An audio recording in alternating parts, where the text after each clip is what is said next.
hypnotized. What's up is down, what's left is right. Chasing stars and holding you. दोस्तों Pandav caves को देखने के बाद अब हम लोग आ गए हैं सिल्वर वाटरफॉल और अप्सरा विहार को देखने के लिए। अप्सरा विहार में ही पांचाली कुंड भी है, तो उसे भी हम देखेंगे। तो चलिए अपने ब्लॉग में आगे बढ़ते हैं। दोस्तों सिल्वर वाटरफॉल और अप्सरा विहार जाने के लिए पहले जिप्सी से आपको कुछ दूरी तक आना पड़ता है। उसके बाद करीबन 2 किलोमीटर का पैदल ट्रैक करना पड़ता है। ये ट्रैक चढ़ाई वाला होता है, जिसमें से 1 किलोमीटर खड़ी चढ़ाई है और 1 किलोमीटर नॉर्मल चढ़ाई है। आप जाते वक्त तो आसानी से यहाँ पर पहुँच जाएंगे, लेकिन वापसी में आपको थोड़ी परेशानी हो सकती है। तो अगर आप अप्सरा विहार और सिल्वर वाटरफॉल को देखने के लिए आते हैं तो थोड़ा प्रिपेयर होके आइए, क्योंकि एक तो ये चढ़ाई वाली ट्रैकिंग है और दूसरी बात यह है कि रास्ता भी उतना सही नहीं है। तो अब अगर आप यहाँ पर आते हैं तो आपको थोड़ा बहुत ट्रैकिंग का एक्सपीरियंस तो होना ही चाहिए।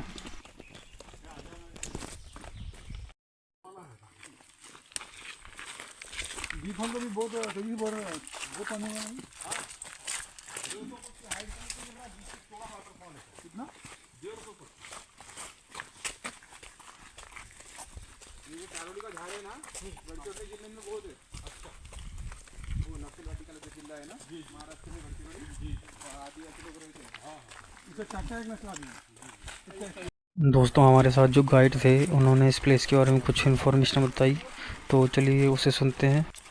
तो जैसे जैसे पंचमढ़ी में गर्मी बढ़ती जाती है वैसे वैसे यहाँ का जंगल घना होता जाता है।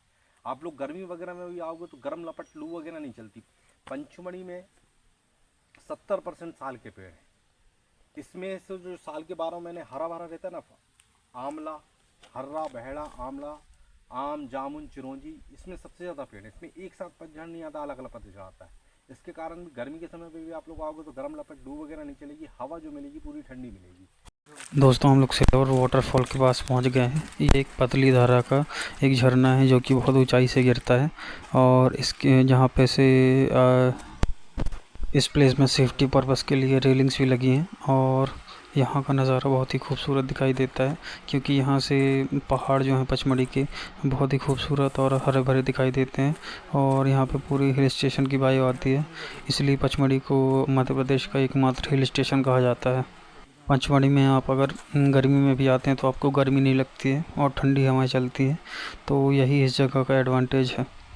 दोस्तों सिल्वर वाटरफॉल को देखने के बाद अब हम लोग जा रहे हैं अप्सरा विहार को देखने के लिए। तो चलिए अपने ब्लॉग में आगे बढ़ते हैं।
दोस्तों आपको झरने की आवाज़ आ रही होगी। हम अप्सरा विहार में पहुंचने ही वाले हैं।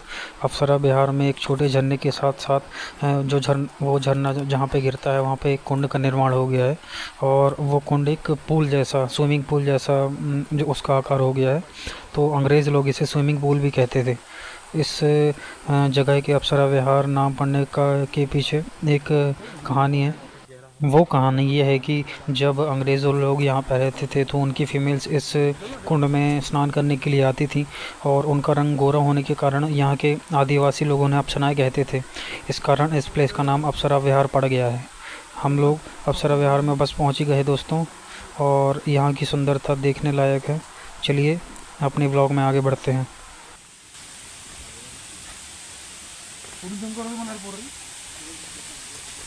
पानी में उतरना से दूर रखा, पार न करे, उल्लंघन करने पर जुर्माना लगाकर प्रवेश नहीं। रहने के दूर रहे बे, पानी गहरा है।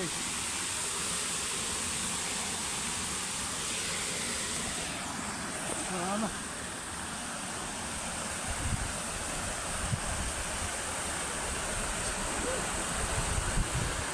दोस्तों यहाँ पे पानी की छोटी छोटी ढलाएँ पहाड़ों से आकर यहाँ पे आके झरने का रूप ले लेती हैं और ये आपको सामने थोड़ा थोड़ा झरना दिखाई दे रहा होगा। और ये सामने जो कुंड है, यहीं पे अंग्रेज़ लोगों की फीमेल्स स्नान करने के लिए आती थी। इसी प्लेस को अप्सरा विहार कहा जाता है और यहाँ की खूबसूरती देखने लायक है। मतलब जो आहे ना, इथं ते हे आंघोळ केली आहे। कुठे आंघोळ केली? हो।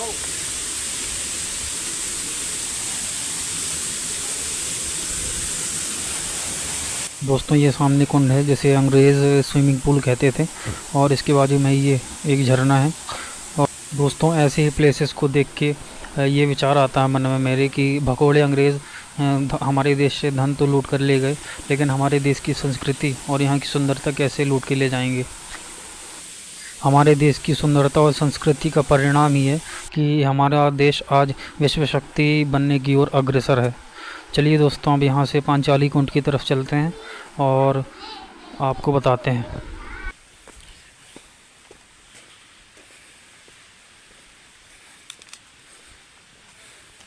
दोस्तों इस प्लेस पर पानी की 5 धाराएं एक साथ मिलती हैं, इसलिए इस प्लेस का नाम पांचाली कुंड है।